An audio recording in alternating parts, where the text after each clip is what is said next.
In present day, a decade after the last of the Cabrini towers were torn down, a chance encounter with an old-timer exposes Anthony to the true story behind Candyman. Welcome, movie watchers. Thank you guys for stopping by my channel. Candyman is finally here. I've been looking forward to this movie for quite some time without even actually seeing the previous Candyman films. This is directed by Nia Dacosta, which I was really looking forward to seeing because she is directing Captain Marvel 2, and this is produced by Jordan Peele. This is a sequel to the 1992 Candyman film that starred Tony Todd as the Candyman. This is a sequel to that film. Yahya Abdul-Mateen II plays Anthony McCoy. He was the baby in the first film in 1992. There's a connection between this film and the very first Candyman film. I thought Candyman was intense. It was a very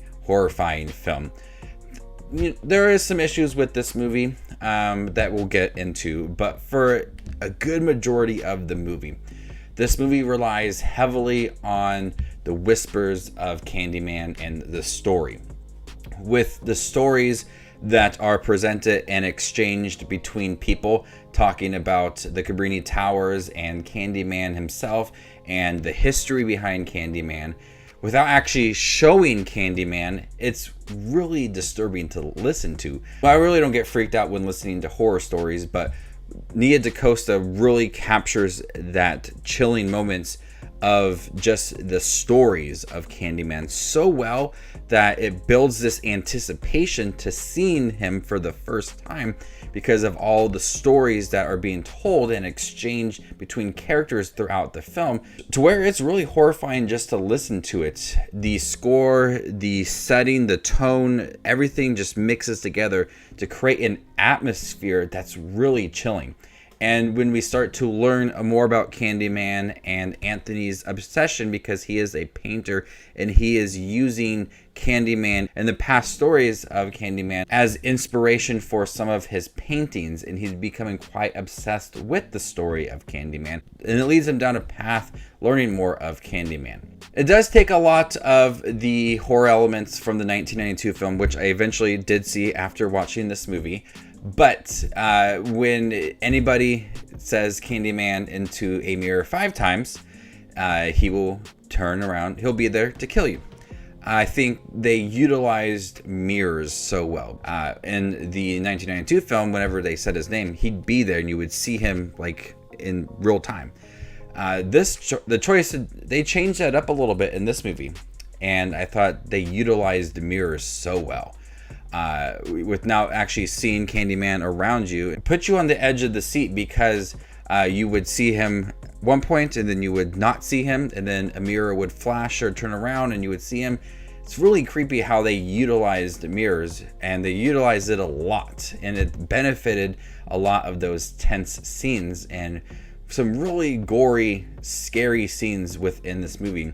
I'm a big fan of, slasher movies. I think this movie had a nice balance of the supernatural moments with Candyman mixed in with some really good slashing moments, and they utilized those mirrors to their advantage very well when it came to Candyman killing his victims. The story of Candyman itself, I think, is really terrifying. I think the film was rather short, like an hour and 30 minutes long, and it didn't allow for a lot of actual Candyman himself. They had the story of Candyman, they had brief references to the 1992 film, but it really focused on his obsession with Candyman and the Cabrini Towers and the history of Candyman and Helen from the first film as well. So a lot of references to that first film, which I thought was really cool to watch. But I felt like the actual presence of Candyman was few and far between. And at times, it worked because the stories were really intense and created that really chilling atmosphere. And also at times I wanted just a little more because it's really cool and really intense to watch him and really terrifying. But we just didn't get a lot of it. I think this film could have benefited from maybe like 20 more minutes. And just 20 more minutes of slashing moments, I think, would have really benefited this movie. But it really expands on the mythology of Candyman. We learned about him in the 1992 film, and we learned about him in the sequels as well. And they take a different approach to the Candyman within this movie. And you know, in the 1992 film that Helen eventually kind of takes over that role.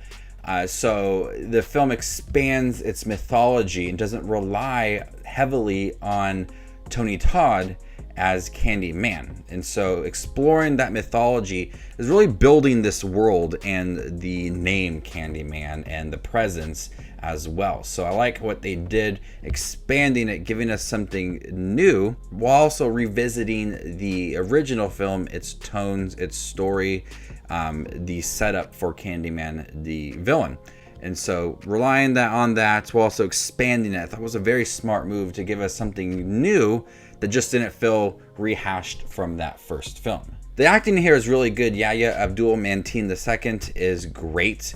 His slow descend into obsession with Candyman is captured very well. He's on the edge constantly, and it's affecting his relationship with his girlfriend and his family. And once he discovers a little more, the people that knew of Candyman, the story, the way they present it, slowing down their speech, really adds that dramatic effect as the stories are being told of Candyman. And I don't want to ruin how they bring forth Candyman, the actor involved in the movie, but still, much like Tony Todd, the presence is just absolutely terrifying. They don't really do much, but when they're there, it's very, very creepy. So overall, Candyman, I really, really liked it. Like I said, I didn't see the previous 3 films, but this movie was very chilling. The atmosphere is really intense. Just that whisper of the word Candyman and saying it 5 times in the mirror is terrifying to watch. The actors involved are really, really good. And I think Nia Dacosta did an amazing job directing this, utilizing mirrors, nice angles, just capturing the tense moments within the film. And I'm really excited to see what she does in Captain Marvel 2. So before I give you my score for Candyman, make sure to check out my channel. Here I do movie reviews, trailer reactions, ranking videos, which I'll have one of the 4 Candyman films on my channel this weekend. So stay tuned for that. I'm gonna go ahead and give Candyman a B. Thank you guys for checking my review for Candyman. Have you guys seen it? What do you think about it? Let me know in the comment section down below. And stay tuned for more up and coming content. You guys are the best as always. My name is Just Watches Movies, and you guys stay classy, YouTube.